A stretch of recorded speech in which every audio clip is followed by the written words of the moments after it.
tudo bem? Estamos de volta aqui com o programa Pontuando e hoje nós vamos falar de bullying.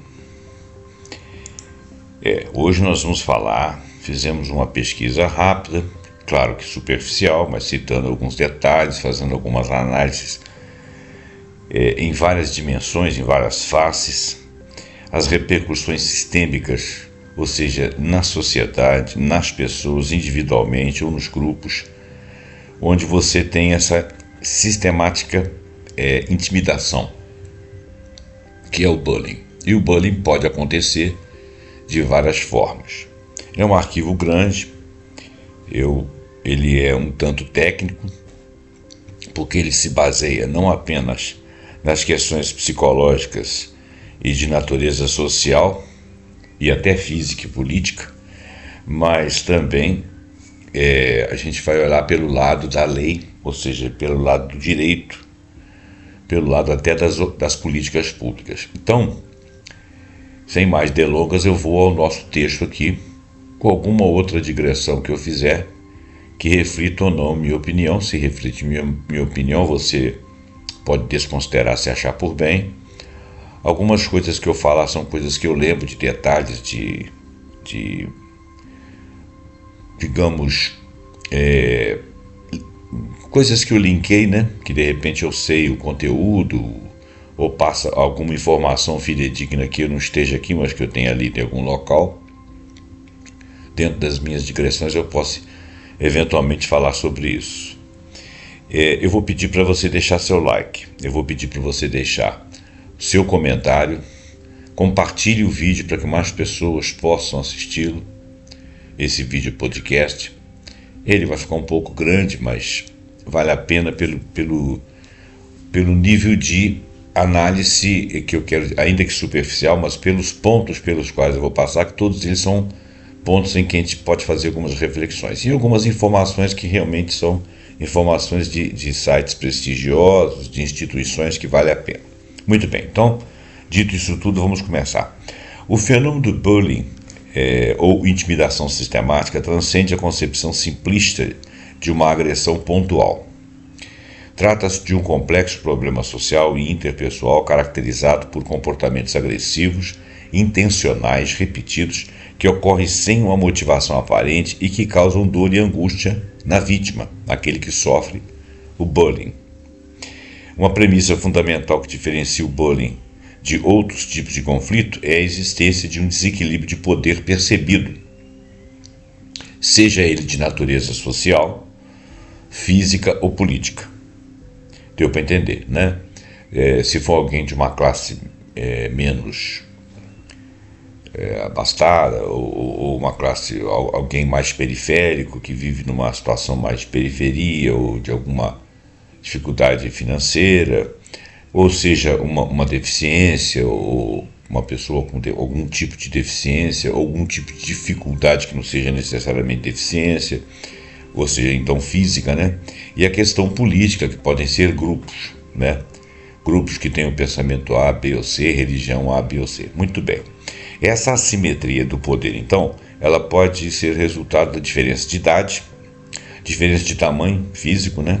Desenvolvimento físico ou emocional. Uma pessoa que tenha mais recursos vê que a outra tem menos recursos, não que ela tenha deficiência necessariamente, mas que ela tenha menos recursos, ela pode ser discriminada dessa forma. Ou que ela não tenha recursos, mas que tenha alguma deficiência constatada, uma deficiência na mente, uma forma de entender as coisas com mais dificuldade, ou até mesmo de um apoio de um grupo social que respalda a ação do agressor. Ou seja, tem um grupo ali que por acaso visualizou aquela pessoa, pode ser da mesma classe, pode ser até da mesma estatura, mas por uma divergência qualquer de ideias, essa pessoa fica estigmatizada, ou esse grupo fica estigmatizado em função de grupos maiores que podem oprimi-lo. Bom, então o ato do bullying, portanto, não é um conflito entre pares com a paridade de força, mas um comportamento inerentemente predatório, ou seja, é sabido e cabido dentro desse comportamento uma necessidade de criar más condições ao outro, seja ele psicológico e físico. e que explora então a vulnerabilidade percebida nessa pessoa, nesse grupo, por algum motivo, para estabelecer e manter essa dinâmica de dominação que se estabelece essa desigualdade de poderes. Então, neste ensaio aqui, nesse texto, a gente está querendo fornecer uma análise sobre vários focos de discussão que sejam, obviamente, pertinentes a respeito do bullying. Vamos explorar, então, as diversas manifestações, as dinâmicas sociais entre os envolvidos, seus impactos, desdobramentos na saúde e bem-estar, as respostas jurídicas sociais implementadas para que se faça um combate sistemático através de leis ou de outros recursos, seja ele de educação, seja ele de uma publicidade focada em mostrar o que é, ou seja, combater essa ideia. Essas abordagens então vão passar pelas perspectivas de visão da psicologia, sociologia, antropologia, direito, incluindo, obviamente, leis, com a finalidade de construir um panorama o mais amplo que se conseguir e bem formulado deste fenômeno. A compreensão de que o bullying é um ato unidirecional, ou seja, ele parte de um em direção a outro, né? Enraizado em uma exploração de poder, ou seja, uma desigualdade de poder, é vital para a formulação das estratégias de intervenção que possam vir a abordar não apenas os comportamentos, mas também as causas e as estruturas que sustentam essas ações. Existem tipologias de bullying. Algumas manifestações, a intimidação sistemática se manifesta de várias formas, que pode ocorrer de maneira isolada ou pode de maneira combinada ou até planejada. Cada tipo de bullying atinge a vítima de uma maneira distinta, mas com o mesmo objetivo de causar sofrimento e humilhação. Alguém que implica com o sujeito, repara na maneira como ele veste, se ele fizer uma intervenção, uma fala, brinca com a fala dele, não permite que ele fale, ou ficam mudos enquanto ele fala para dizer que ele está deslocado, sumir com as coisas dele, fazer pequenas agressões, esbarrões, entre aspas, sem querer. Quer dizer, uma forma de você realmente deixar a pessoa sem local, sem capacidade de vida. Então, o bullying físico, ele é a forma mais visível, né, brutal, que acontece muito em escola, né, manifestando-se através de imposição de força física, inclui atos como socos, tapas, chute, empurrões, imobilização ou puxões de cabelo. A violência material, por sua vez, complementa a agressão física ao danificar ou roubar pertences da vítima, roupa, livro ou eletrônicos, causando algum tipo de prejuízo e uma sensação de desamparo, que essa pessoa, quando vem reclamar, ninguém viu, ninguém fez, e todo mundo ri, todo mundo some, né? Então, o bullying verbal, o poder da linguagem para humilhar e difamar a pessoa também é uma outra forma. A agressão verbal é uma das formas mais frequentes de bullying também, utilizando a linguagem como ferramenta de ataque. Consiste em insultos, gritos, ameaças, provocações, apelidos ofensivos, disseminação de calúnias a respeito da pessoa e difamação, né? Seu objetivo é minar a autoestima da vítima, atacando-a e demonstrando sua diferença, entre aspas, em relação ao grupo, estigmatizando ela, o que a torna um alvo fácil de humilhação pública e de exclusão do grupo ou dos grupos. A agressão moral, por sua vez, foca em questões mais íntimas e sociais da vítima, como insinuações e difamações, ou quando a pessoa realça a diferença, por exemplo, o local onde é que mora, se ele é uma pessoa de menos posses, se ele tem uma família com alguma coisa que alguém veja como um desregramento, uma diferença na sociedade, se ele tem algum parente que tem algum tipo de problema. Quer dizer, são várias formas de você agredir aquele que você quer agredir. Muito bem.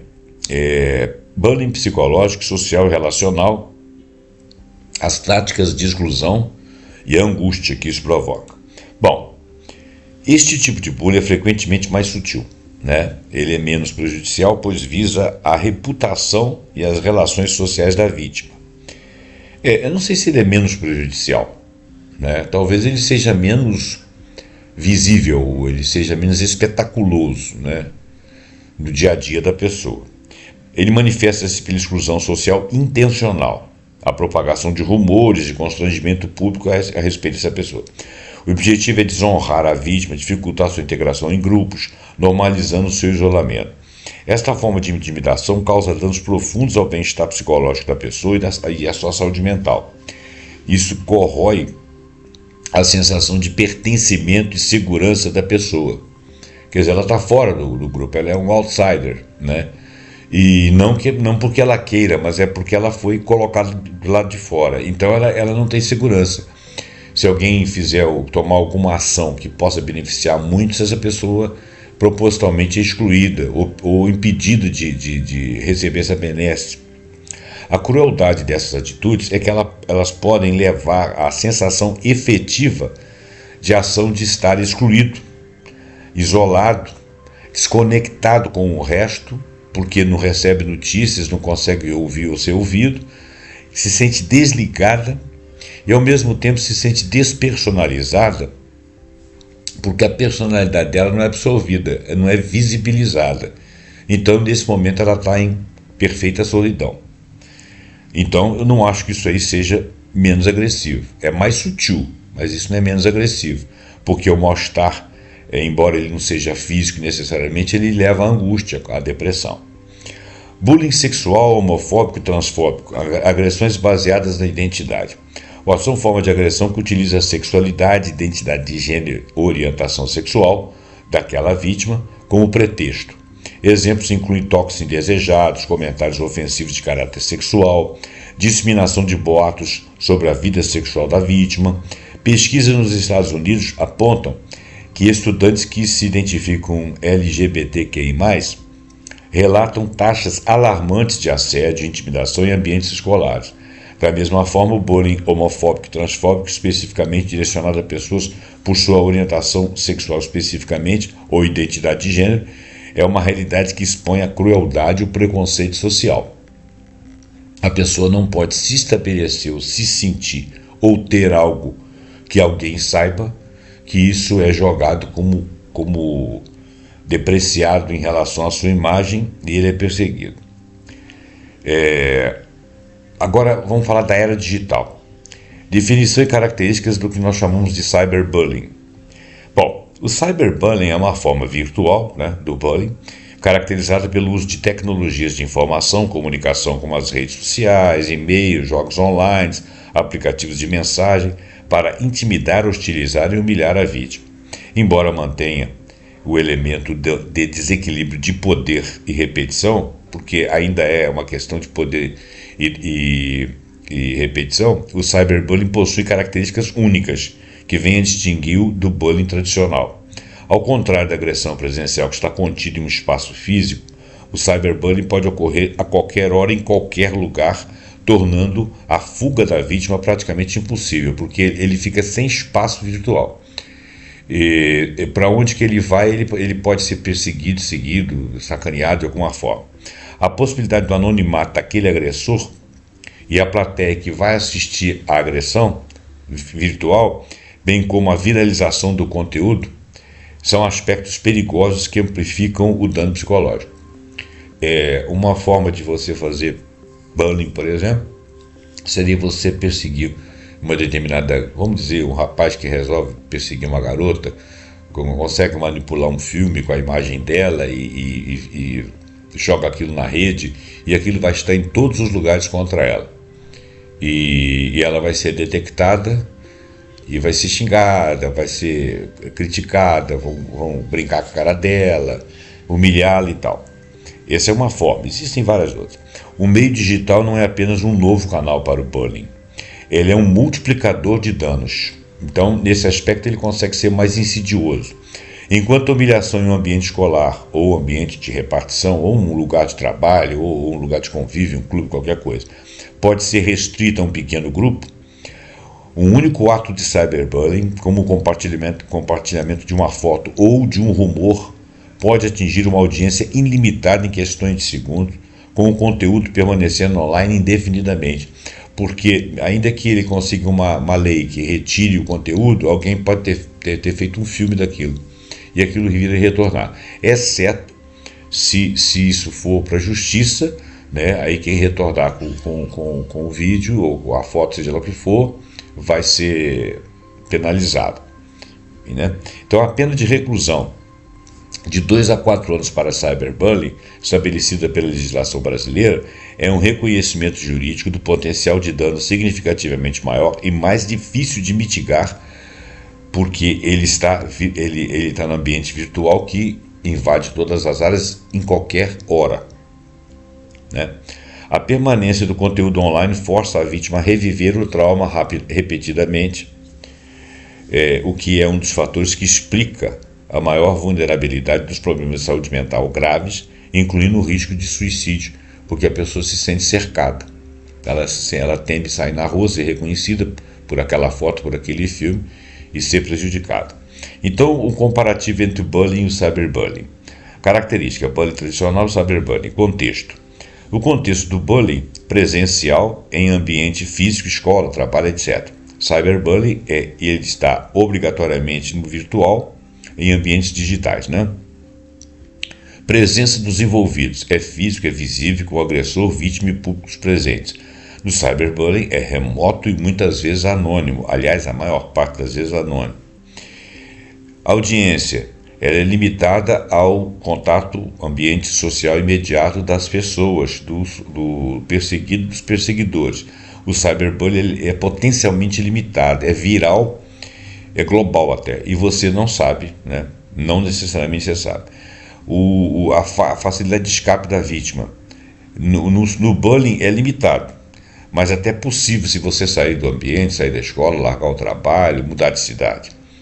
Agora, no cyberbullying é quase nulo, pois as agressões acompanham-se em todos os lugares, a qualquer hora do dia, até fora do país.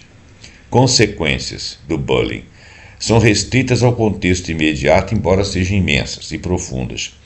Já no cyberbullying, elas não são restritas, elas são amplificadas, são duradouras devido à permanência do conteúdo ou à sua posterior emergência, mesmo que a pessoa atente contra a lei ou que possivelmente seja combatida pela lei. Mas se você pegar um Bolt lá e conseguir fazer uma instrução através de uma IA, que aquilo apareça sem que se saiba quem foi que fez a instrução, se detecta quem foi que fez a ação e a ação aparece, seguir aquele rastro ali para chegar até alguém que colocou aquilo no anonimato ou sem autoria, é uma tarefa difícil. Muito bem. Formas específicas de agressão virtual. O cyberbullying assume formas cada vez mais sofisticadas e prejudiciais. Então tem aqui uns termos aqui que, se você for traduzir necessariamente do inglês para o português, aqueles que são em inglês, elas não têm uma tradução muito parecida com a funcionalidade da palavra, porque elas são expressões idiomáticas. Cybertalking: uso de comunicações eletrônicas para perseguir a vítima, frequentemente envolvendo ameaças críveis à sua segurança física. Como o talking é falar, é parlamentar, coisa, tem sentido, né? O trolling é a trollagem, né? Que a gente poderia traduzir, é uma expressão idiomática para eles, para nós também. Trollagem e trolling, que é um comportamento intencional de provocar e ofender outros na internet para gerar uma reação. Esse doxing aqui, você não consegue uma tradução legal, parece que é uma expressão idiomática. Doxing se escreve D-O-X-X-I-N-G. Se alguém souber o que é aí, pode deixar escrito. Doxing: a prática de publicar online informações privadas e sensíveis da vítima, como endereço ou dados pessoais. Para quê?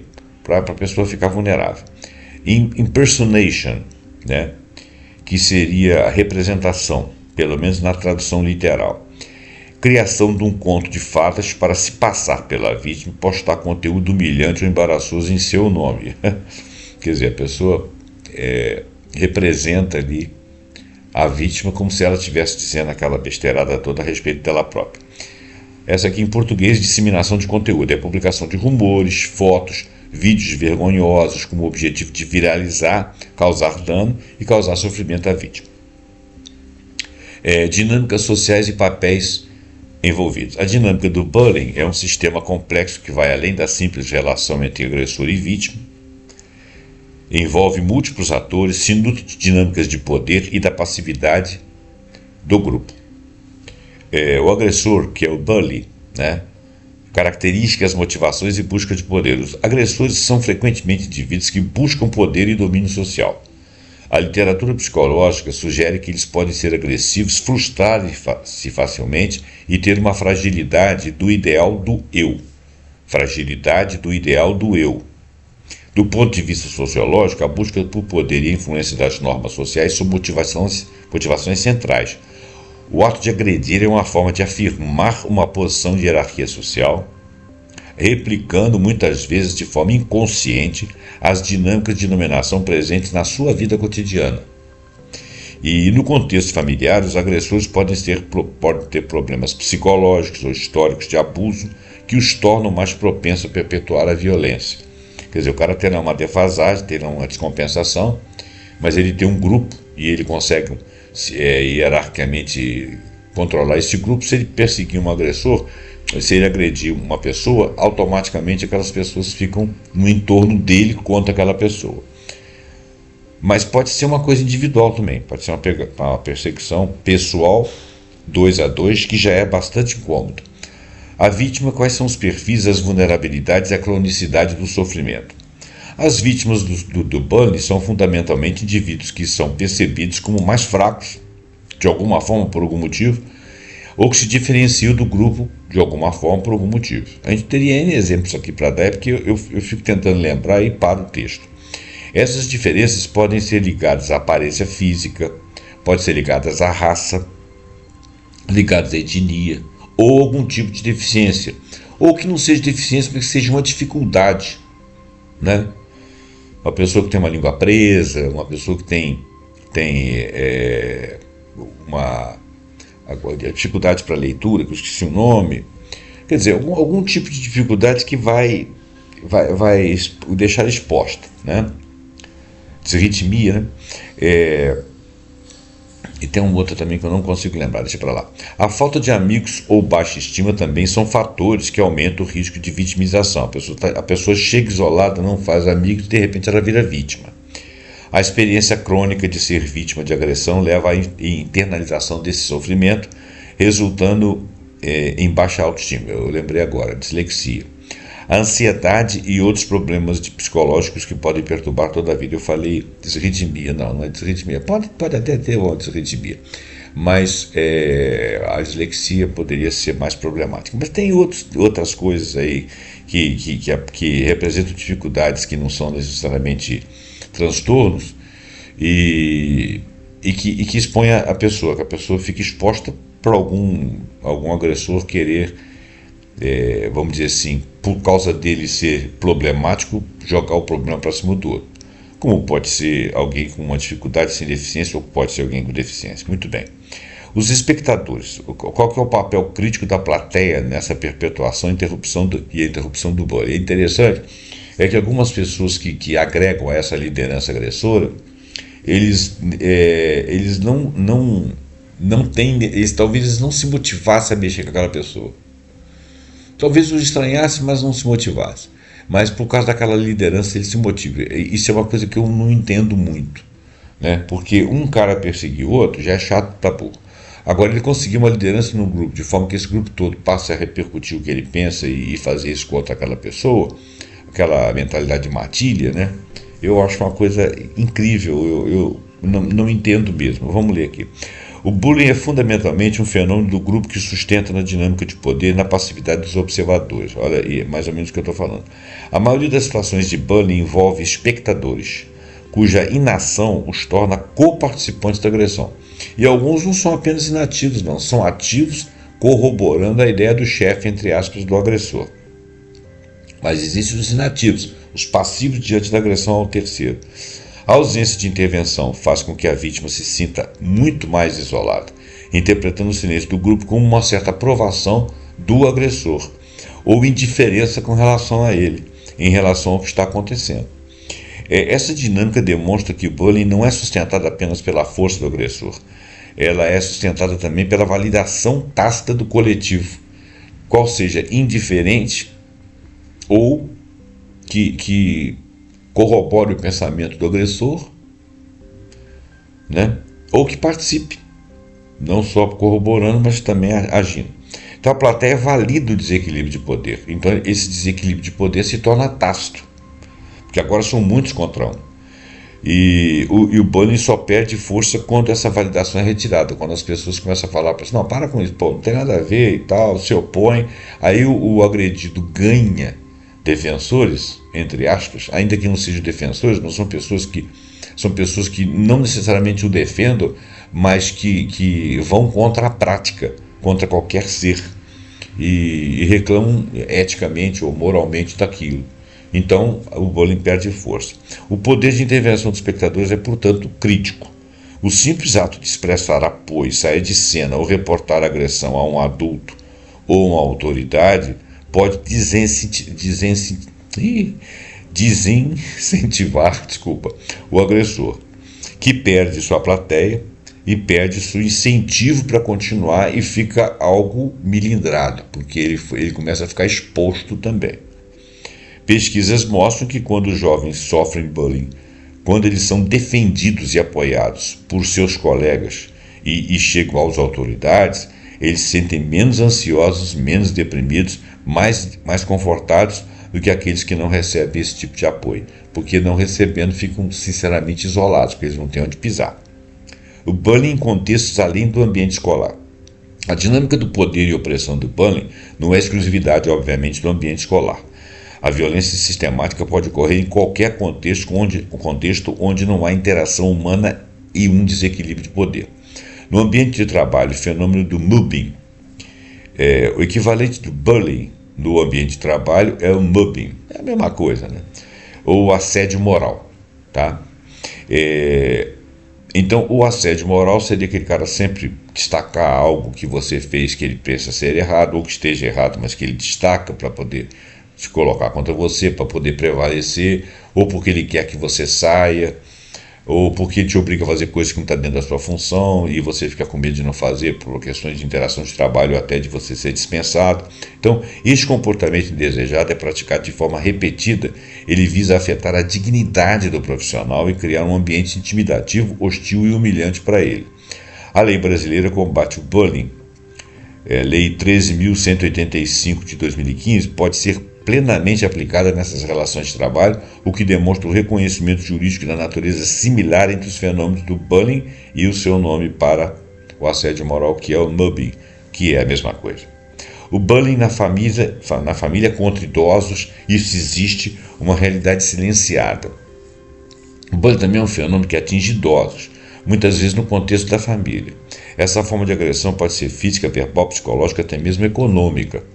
A vulnerabilidade física e emocional do idoso, combinada com a dependência financeira ou com a dependência de cuidados, cria uma dinâmica de poder desigual que pode ser explorada por agressores, que muitas vezes são familiares próximos, que ficam de saco cheio daquilo, ou que não vão com a cara da pessoa, ou começam a achar que ela é um estorvo, e acabam não permitindo que ela se manifeste, que ela tenha qualquer problema de cuidados, ou qualquer problema de opinião, ou de que ele não gosta, ou que gosta, ou qualquer pedido, algo entojante, então aí reage como se ele fosse o mais indesejado do planeta. E isso aí é muito ruim para o idoso, porque ele fica muito indefeso, né? Ele não tem para onde ir.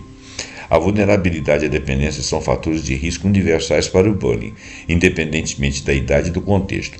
A análise do bullying contra pessoas idosas e a realidade do bullying contra crianças, por exemplo, crianças com deficiência, ou crianças adotadas, ou crianças deslocadas, que estão num lugar, mas que não são parentes de ninguém, não vão para outro lugar porque não tem para onde ir, revela um padrão comum.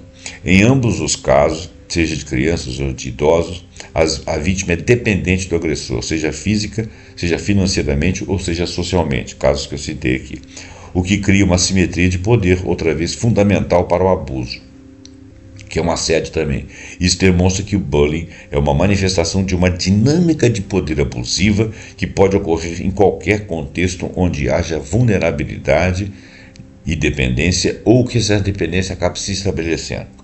O impacto profundo e danos à saúde mental. Olha, as consequências do bullying são graves, podem perdurar por toda a vida, porque mesmo que cesse lá, depois gera um trauma, aquilo atinge profundamente a alma, a psique da pessoa, afeta não apenas as vítimas, mas também os próprios agressores e os espectadores. É impressionante que a pessoa carrega a marca da agressão que ela fez a vida toda. A marca da agressão que ela fez, principalmente quando vai de criança para adulto, né? Consequências psicológicas e emocionais para a vítima. O bullying causa um impacto severo na saúde mental, não precisa nem dizer, né? Precisa ser psicólogo para perceber isso. Podendo levar a baixa autoestima que o camarada carrega para a vida toda, insegurança, ansiedade, depressão, transtornos fóbicos e síndrome do pânico.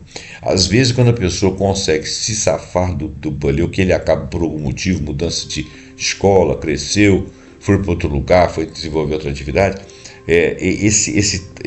vou chamar de trauma, essa palavra não é muito bem colocada aqui não, mas esse trauma, vamos dizer assim, desse momento, principalmente da juventude, ele mantém-se na forma de baixa autoestima, insegurança, ansiedade, depressão e transtornos fóbicos que podem acontecer, síndrome do pânico, que a pessoa pode levar para a vida toda. No mínimo, ele fica com problema de autoestima.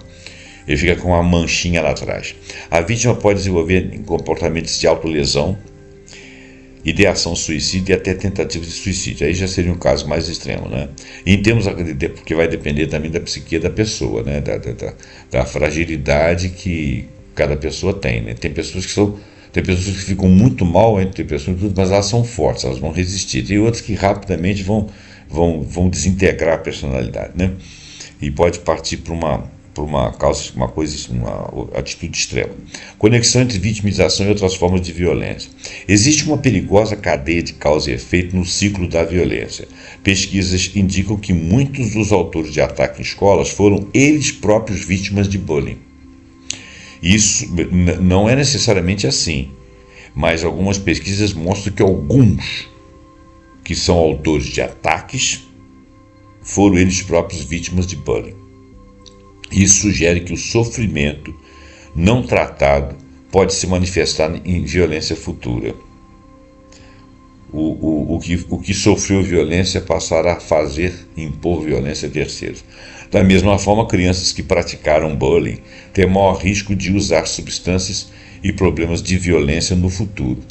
Usar substâncias de drogas, alguma coisa assim, ou a própria bebida. Enquanto os espectadores que não intervêm correm o risco de desenvolver problemas de saúde mental e abuso de drogas e álcool também, porque aquilo ali é como se fosse uma culpa carregada. Então, consequências na saúde mental e física. Os grupos envolvidos, consequências psicológicas e emocionais, consequências sociais e físicas. As vítimas. Consequências psicológicas e emocionais. Eles têm depressão, ansiedade, baixa estima, transtornos fóbicos, ideação suicida, autolesão nos extremos. As consequências sociais e físicas são problemas de saúde, dores de cabeça, de estômago, notas baixas, mau desempenho escolar, faltas escolares, entre outras coisas que dão baixo rendimento. Os agressores, quais são as consequências psicológicas e emocionais para os agressores? Frustração, agressividade, risco de transtorno de personalidade no futuro. E as consequências sociais e físicas. Eles têm um maior risco de uso de substância, problemas na escola e violência futura. Eles podem, inclusive, provocar violência contra si também, porque eles também são violentos, né? Aqueles que assistem, os espectadores, consequências psicológicas e emocionais. Olha, problemas de saúde mental, ansiedade, medo de se tornar um dia alvo também. Até porque sente culpa. Consequências sociais e físicas, maior probabilidade de abusar de drogas ou álcool, faltas escolares também. 7. Perspectivas específicas, bullying e a diversidade humana. O bullying não é um problema que atinge pessoas aleatoriamente. Ele se manifesta em alvos de vulnerabilidade percebida. Quem é o vulnerável do grupo é atacado pelo que tem a tendência ou a necessidade psicológica, seja lá que for, de agredir. O fenômeno é frequentemente um sintoma de preconceitos sociais, discriminações mais amplas tornando-se perigosamente interseccional, ou seja, coisas que se sobrepõem. Bullying contra pessoas com deficiência, vulnerabilidade e abuso. Crianças e jovens com deficiências físicas de neurodesenvolvimento, intelectuais, emocionais, sensoriais correm risco significativamente maior de sofrer bullying. Fatores como vulnerabilidade física, desafios de habilidades sociais e ambientes intolerantes aumentam esse risco. Em caso de necessidades especiais de saúde, como alergias alimentares ou epilepsia, a agressão pode ser fatal. A vulnerabilidade aqui não é apenas física, mas um reflexo da falta de apoio de pares e da dificuldade de interações sociais. A proteção legal contra as leis de direitos civis e estratégias pedagógicas, como programas de ensino individualizado, que é chamado de PEI, são essenciais para criar um ambiente seguro e inclusivo. O bullying racial e de gênero, agressões baseadas na identidade e na aparência. O bullying racial é uma forma de crime de ódio. O bullying racial é uma forma de crime e de ódio. E é ilegal. Como você, por exemplo, chegar lá, xingar a pessoa de negro, ou se ele for latino lá na América, ser um latino, ou se ele for lá nos nazistas, lá contra os judeus, coisas assim.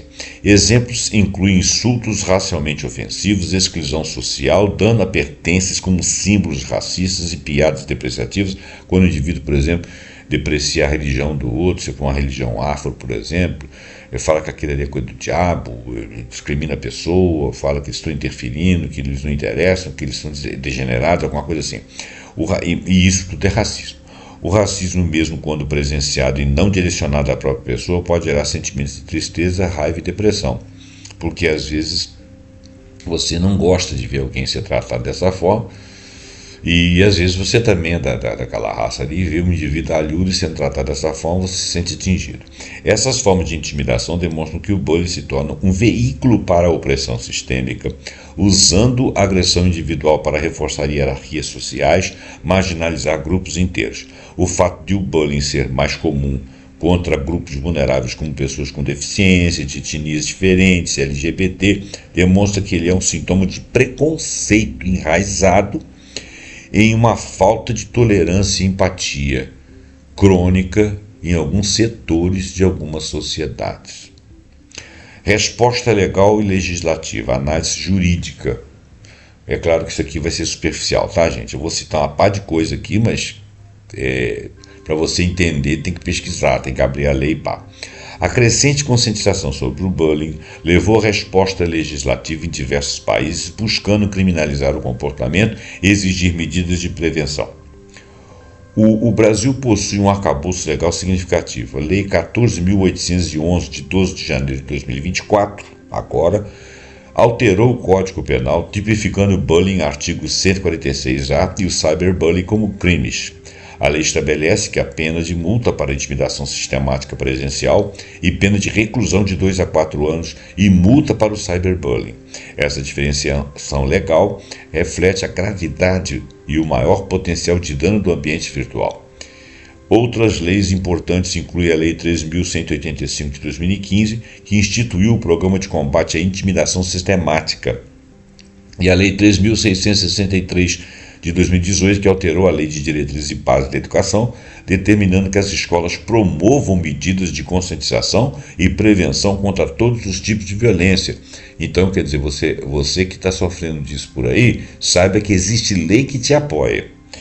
Legislação internacional, leis de prevenção e combate. No âmbito internacional, o Reino Unido exige por lei que todas as escolas estatais tenham uma política de comportamento para prevenir o bullying. A Lei de Igualdade, a Equality Act, de 2010, também protege os direitos da criança e jovens. Nos Estados Unidos, a Dignity for All Students Act, de Nova York, proíbe a discriminação e o assédio em escola, e a própria lei federal Stop Bullying Act busca estabelecer forças-tarefas estaduais para combater o fenômeno. Então, nós vamos falar aqui no Brasil e no Reino Unido. A Lei 14.811 de 2024, criminalização do bullying e cyberbullying. Também no Brasil, 3.185 de 2015, instituição do Programa de Combate à Intimidação Sistemática. Reino Unido, Políticas Escolares Equality Act, de 2010, prevenção obrigatória nas escolas e proteção contra a discriminação. Estados Unidos, Dignity for All Students Act, que não temos a data aqui, criação de um ambiente de aprendizagem livre de discriminação e assédio. É mais ou menos um resumo do que nós falamos. Conclusão, recomendações, estratégias, prevenção e intervenção. Síntese dos principais achados. A análise minuciosa do fenômeno de bullying demonstra que ele é um problema complexo, enraizado em dinâmicas de poder e vulnerabilidade, que se manifesta de forma física e psicológica em diversos contextos. As consequências são graves e duradouras para todas as partes envolvidas, vítimas, agressores, espectadores, e a tecnologia, infelizmente, tem atuado como um perigoso amplificador desses danos, generalizador, tornando a intimidação viral e até permanente. A vitimização sistemática se aproveita de preconceitos raciais que já estão estabelecidos em alguns lugares, nos submundos, nos esgotos da sociedade, atacando indivíduos como base em sua identidade, deficiência ou etnia, o que revela o fenômeno de um sintoma de opressão sistêmica mais ampla, baseada em preconceito. Propostas para programas preventivos de intervenção. O combate efetivo ao bullying exige uma abordagem sistêmica, multidisciplinar, que envolva toda a comunidade. Ele tem que ser visibilizado. Não basta punir agressores, é preciso transformar o ambiente social que permite a violência. Transformar como? Na educação, retirando aquela culpa, retirando os espectadores no primeiro lugar, conscientizando os espectadores, dando força para o agredido, para ele melhorar sua autoestima. E deter o agressor, se for preciso, com o uso da lei, se não com a conscientização. Programas escolares baseados em evidências, como Escola Sem Bullying, são cruciais, pois preparam o ambiente escolar e envolvem toda a comunidade, oferecem recursos práticos para o enfrentamento desse problema. A educação dos espectadores, aqueles que assistem o bullying e nada fazem, é um dos pilares importantes, aliás, muito importante. É fundamental que a sociedade entenda que a passividade não é neutralidade. É uma forma de coparticipação na agressão. Você teve lado, se você ficou quieto e sabe muito bem quem faz o quê, você sabe que aquele está sendo agredido, se você não fez nada, moralmente você foi cooptado. Então você é copartícipe. A conscientização deve focar em fornecer ferramentas para que os observadores se tornem defensores, dando moral para os caras, falou, você viu aquilo ali? Você não concorda, você se opõe, você se posiciona, porque aí o bullying perde força. Ensinando-os a expressar apoio à vítima ou a buscar ajuda de outros adultos, se for o caso, o chefe ou uma hierarquia maior, para estabelecer a confiança e resgatar. O papel da sociedade, família, escola e das instituições. O combate ao bullying é uma responsabilidade compartilhada. Família é o primeiro e principal refúgio para a vítima. Acolher a criança ou adolescente, manter uma comunicação aberta e buscar ajuda profissional são passos essenciais para mitigar o sofrimento. Escola deve ser proativa na criação de um ambiente seguro e inclusivo, com políticas claras e canais de denúncia acessíveis e confiáveis, conforme exigido na lei, porque existe lei. Governos e instituições devem sempre fortalecer a legislação, como essa Lei 14.811 de 2024, garantindo sua aplicação efetiva. Então tem que haver fiscalização, fomentar programas de prevenção e conscientização, o que é razoável e preferível para todas as faixas etárias e em todos os contextos sociais, incluindo locais de trabalho e lares de idosos, e até casas de idosos. O desafio é grande, mas a compreensão de que o bullying é um problema de responsabilidade coletiva, ou seja, social, não é apenas individual, é o primeiro e mais importante passo para construir uma sociedade mais empática, livre de intimidação e livre da violência. Bom, gente, então, o texto ficou grande, mas o tempo não foi tanto, né? De qualquer maneira, nós estamos aqui a 44 minutos pela minha leitura aqui. Mas tem mais aí, porque eu ainda vou editar o vídeo e tal. Bom, gente, então eu agradeço você estar aqui. Espero que você tenha gostado. Passe esse vídeo para frente, esse podcast. Deixa seu like, deixa seu comentário. É importante você deixar seu comentário, nem que seja assim. Estou falando aqui da cidade fulano de tal, porque isso aí cria engajamento. para o YouTube, da importância ao vídeo, e a minha mensagem caminha por mais canais, mais pessoas, né? E então compartilha, faz esse favor, compartilha, comenta, deixe seu like, assina o canal. E se você for novo por aqui, baixa o sininho ali, toca no sininho para que o sininho possa te mostrar todas as vezes que eu trouxer vídeos novos. E meus vídeos sempre mudam de assunto, às vezes eu persigo a saga de alguma ideia mais que eu vou ampliando, que eu vou comentando sobre vários aspectos, mas eu normalmente mudo de assunto, é sempre uma coisa cultural, pode estar na área de filosofia, psicologia, na área médica, na área de saúde, na área política, geopolítica, histórica, filosófica ou psicológica, tá bom? Muito obrigado, até o próximo programa pontuando com algum assunto que nós acharmos muito interessante. Até lá.